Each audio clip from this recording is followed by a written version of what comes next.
My grandfather used to say success is like a glacier, what the world sees as small compared to the foundation beneath. I never truly understood his words until I became that glacier myself. I'm Lena Morales, and this is the story of how I went from being the embarrassment of my sister's glamorous world to watching her carefully polished image fracture in one unforgettable night, from a walk-up apartment above my family's Cuban bakery in Miami's Little Havana. I learned what sweat equity meant before I even hit double digits. By age 9, I was prepping pastry boxes and memorizing regulars' names. By 13, I was tracking inventory and catching accounting errors my uncle missed. "Leneo con estos números," my grandfather would call out, waving a sticky notepad. I'd hop over, eager to dive in. "We're spending too much on guava puree," I'd note. "But if we bulk order with the cafe across the street," he'd chuckle, tapping my forehead. "Business brain on a child's shoulders," he'd say. "You'll make something big, mate." While other kids played soccer, I ran margins and read about scalable operations. My parents worked sunrise to midnight to fund my scholarship at NYU. I owed them more than just good grades. At 23, I built a data-driven microloan platform that gained traction in immigrant communities. By 28, it became a multi-million-dollar venture, Solera Capital. Still, I kept quiet, preferring the shadows. That's when I met Ryan. It was at a tiny used bookstore off Coral Way. I was in yoga pants and an old college tee, skimming finance articles on my tablet, when he clumsily knocked over a stack of books. "Whoa, sorry," he said, reaching to help. "No worries," I replied, laughing. "I'm Lena." "Ryan, let me buy you a cafecito for the mess."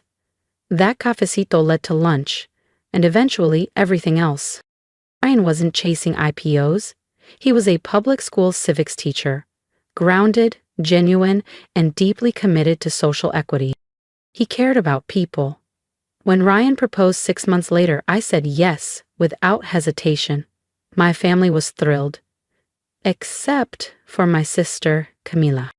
Camila and I had always been different.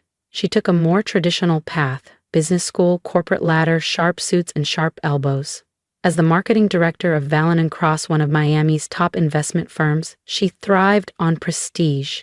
And she made it clear that while she loved me as a sister, she didn't quite respect me as an equal.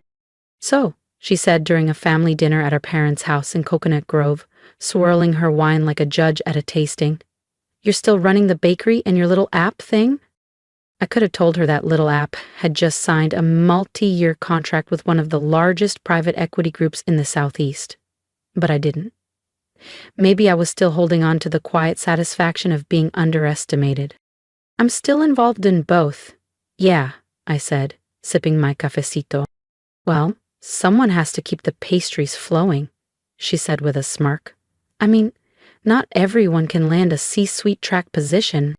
Herman jumped in with her usual diplomatic tone. "Camila just closed a huge campaign for Vallon & Cross. The CEO personally thanked her."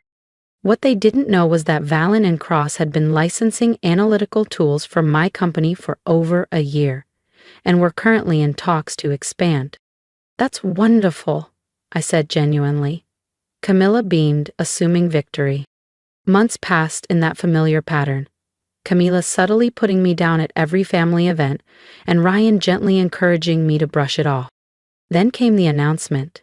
Camila was hosting a gala to celebrate her promotion to senior director.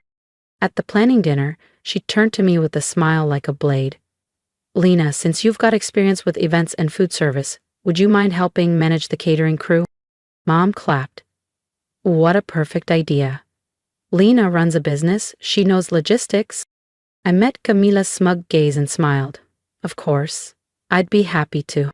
"Of course," I said calmly. "I'd be happy to help." Later that evening, Ryan tried to pull me aside, guilt clouding his expression. "You don't have to go through with this," he whispered. "We can tell them you're sick or had a work emergency." But my mind was already spinning. "No, I want to help," I said gently. "After all, it's a big night for Camila. Everything should be flawless." What no one at that table knew was that just that morning, I'd received an intriguing email. The CEO of Vallon & Cross, yes, Camilla's firm, James Vallon himself, wanted to meet the elusive founder of Solera Capital, me. Apparently he would be attending tonight's celebration. Suddenly, the pieces fell into place. And for the first time since my sister's relentless jabs began, I smiled. Not politely, not to keep the peace, but a smile born of anticipation. Camila had no idea that her carefully curated celebration was about to turn into something much grander than a promotion party. Sometimes, the best revenge isn't payback, it's revelation. And tonight promised a spectacular one. The Whitmore home had been transformed into something between a luxury showroom and a gala. Doreen called it classy and elevated. I thought it looked like Pinterest met Wall Street. Crystal stemware lined every table. Ice sculptures glistened in the South Florida heat. A harpist played near the garden fountain. I couldn't help thinking the event budget might outstrip Camila's bonus. "Lena," she called, striding in with the confidence of a queen. Her silk gown shimmered under the lights. "The catering staff is waiting. Try to keep them in line and please," her eyes flicked to my modest black dress, "stay behind the scenes." I nodded. "Of course, Camila. I'll make sure everything runs smoothly." Ryan squeezed my arm. "We can leave now." I smiled. "No need. Everything is going exactly as planned." In the kitchen, the catering team looked overwhelmed. Camila had apparently demanded last-minute changes again. "Miss Morales?" a young server asked nervously. "Your sister wants the champagne served exactly at 8:15 for her speech, but also wants ongoing tray service, and we're short 2 servers." I gave her a reassuring smile. "Don't worry. I've handled more chaotic nights in a bakery with no air conditioning. Let me help." If you've ever been underestimated by someone who should have supported you, stick around. Because what happened next didn't just change the room, it changed the game. And if you want to see how quiet power speaks loudest when it matters most, make sure to subscribe to the channel. The next part of this story is one you won't want to miss. For the next hour, I worked side by side with the catering crew, coordinating timing, plating hors d'oeuvres, and ensuring champagne kept flowing. All the while, I kept an eye on the guest list, noting each new arrival. Camila floated from circle to circle, sipping too much Prosecco and laughing just a little too loudly at her coworkers' jokes. "Did you see Lena?" I heard her giggle to a group of sharply dressed executives. "My sister. She's helping the catering team. Honestly, it's where she feels most at home. Poor thing." A round of polite chuckles followed. "Some people just aren't made for this world," she added with a theatrical shrug. Our mother, Rosa, chimed in sweetly. "We've always tried to include her, of course. It's what family does. But with her background, well, we can only do so much." I passed another tray of canapés, quietly observing as executives from Vallon and Cross trickled in. At 7:55 p.m., my phone buzzed. A text from my CFO. "All signed, everything's in place, we're greenlit." I smiled to myself, right on cue. Camila, now flush with drink and praise, addressed another group. When Ryan first introduced me to his girlfriend, my sister, I thought he was joking. A baker/applicant prowler? But our mother says charity begins at home. Speaking of charity, Rosa added, "We're thinking of helping her with a small down payment on a modest condo. Not too close to Coral Gables, of course, but something manageable." Just then, a stir swept across the room. James Vallon had arrived. Camila nearly tripped over her heels in her rush to greet him. "Mr. Vallon, we're so honored to have you." Dressed in a bespoke navy suit, he scanned the room. Then his gaze landed on me. His brow furrowed briefly, recognition flickering. Camila laughed nervously. "Oh, don't mind her. That's my sister Lena. Just helping with the service. Let me show you the marketing deck I've prepared." "Actually," James interrupted, still staring at me. "Isn't that—" I passed my tray to a waiter and stepped forward. "Lena, please," Camila hissed. "Mr. Vallon doesn't need a drink. Just go back to the kitchen where you—" "Hello, James," I said evenly. "Thank you for coming tonight." His face lit up. "Mrs. Morales, I didn't expect to see you serving drinks at your own celebration. My own? Camilla's voice rose sharply, brittle with disbelief. Well, yes, James Valen continued smoothly, given that Solera Capital has just acquired a controlling interest in Valen and Cross. I assume this event was organized to announce the merger. He turned to me, smile restrained but amused. Unless you wanted to keep that under wraps a bit longer? Silence fell across the entire estate. Even the string quartets stopped mid-note. You could hear the clink of ice in untouched glasses. Camilla's flute of Prosecco slipped from her fingers, shattering across the marble floor. There must be some mistake, she stammered. Lena. She's a baker. She runs that little shop in Little Havana. James chuckled softly. Mrs. Morales is the founder and CEO of Solera Capital, which, as of today, owns 51% of my firm, and, by extension, your department. He turned to me again, eyes gleaming. Those data stream optimizations you recommended? Absolutely brilliant. Our engineers couldn't stop raving. Across the room, Rosa grabbed onto the edge of a chair, pale and speechless. This can't be. Lena doesn't. She couldn't be. Oh, but I am, I said quietly, but in the stunned silence my words echoed. Solera Capital has been mine from the start, and as of 10 minutes ago, we officially own a majority stake in Valen and Cross. I turned to face Camilla. Including marketing. Her face had gone pale, her mouth opening and closing with no sound. But all those times you dismissed me, I finished for her. Treated me like I didn't belong, like I should be grateful just to stand near your world. Ryan pushed through the stunned crowd. Lena, why didn't you tell me? Would it have changed anything? I asked, voice soft. Would you have stood up for me if you knew I was wealthy? Because you didn't when you thought I wasn't. He stepped back, speechless. James cleared his throat. Well, since everyone's gathered, shall we make it official? Solera Capital's new leadership of Valen and Cross. Gladly, I replied. Then I turned to Camilla, smiling. I believe you had a speech for Forgive It. Would you like to give it, or shall I? Camilla trembled, then fled the room. Rosa followed in stunned silence. I lifted a champagne glass from a passing tray and gently tapped it. Ladies and gentlemen, I said, stepping forward, if I may have your attention. The ripple from that moment would shake my family to its core, and we were just getting started. Ryan had drifted toward the back of the room, looking dazed. My mother, Rosa, was nowhere in sight, likely having gone after Camilla.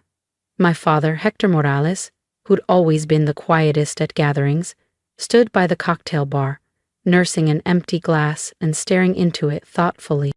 After the formal announcement, James Valen pulled me aside. Well, he said, eyes twinkling, that was one of the more entertaining business reveals I've ever witnessed. Though I have to ask, why let them think you were just a baker for so long? I sipped my champagne, letting the question breathe. Because people reveal who they are when they think you're beneath them. He nodded. Well, their loss is our gain. I look forward to working with you properly, this time. As the party wound down, Camilla reappeared. Makeup patched, composure forced, and fury barely restrained. She stormed straight toward me. You humiliated me, she hissed, in front of every major contact I built. No, Camilla, I said, my voice calm. You humiliated yourself. I simply didn't stop you. I'll resign, she snapped. I won't work for you. That's your decision. But before you walk away, understand this. Every major firm in Miami already knows what happened tonight. Your comments about people like me while insulting your own CEO? That won't go unnoticed. Her shoulders sagged slightly. What do you want from me? I want you to learn. Starting Monday, you'll be working with our community outreach team. We're launching a program to support local restaurants and small businesses with better financial tools. She blinked. Reporting to who? To my mother, I replied. She still runs the family bakery. By choice, not desperation. She'll be leading the initiative. Camilla's mouth opened, then closed. Then Rosa appeared right behind her. Lena, Surely we can talk this through privately, she said, her voice cracking. We're family, after all. I turned to face her fully. Family? For 3 years, you made me sit with the catering staff, cropped me out of photos, and talked about me like I was a charity case. When, exactly, did I become family? We didn't know, she murmured, that I had money. That's the point. You assumed I wasn't worth respect because you thought I was poor. That's when Hector stepped forward, setting down his glass. Everyone turned to look. She's right, Rosa. We've treated her terribly. My father, Hector, said, his voice low but firm as he turned to my mother. I sat by, he continued, looking at me now, and watched our values decay into pride, prejudice, and shallow appearances. Maybe it took this to wake us up. Finally, Ryan stepped forward. The room had emptied, leaving only the family and the wreckage of assumptions. Why didn't you tell me? He asked quietly. I wanted to, I replied. So many times. But every time you stayed silent while your family mocked me, I realized something. If you couldn't respect me as a baker, then you didn't deserve to know me as a CEO. I love you, he said, desperation thick in his voice. Love without respect isn't love that lasts, Ryan. Every time you let your family treat me like less than human, you revealed what our relationship was really worth. I can change, now that I understand. I looked at him, unmoved. Now that you understand I'm rich, that's not growth, that's adaptation. I slipped off my wedding ring and placed it on the edge of the marble table. I filed for divorce last week. You'll be hearing from my attorney. Lena, please. I turned to Camila.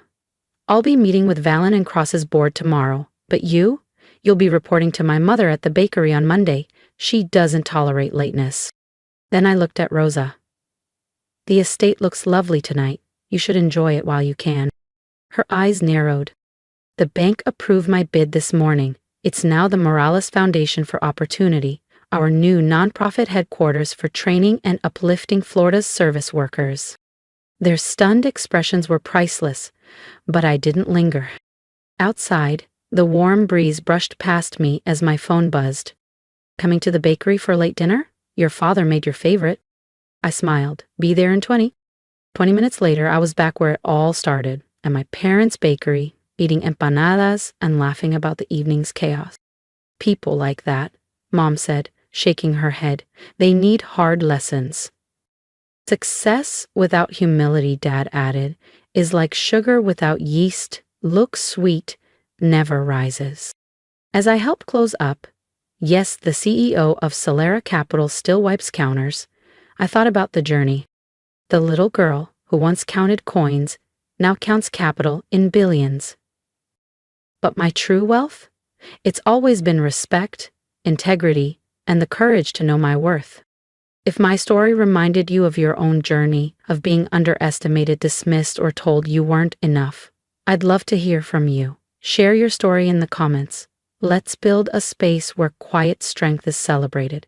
And if you believe that respect matters more than status, that success without humility means nothing, subscribe and stay connected. I built my empire brick by brick, but it started with knowing my worth. My advice? Never let anyone else define your value. Keep building, even when no one's watching. Especially then, because that's when character, not just success, is truly made.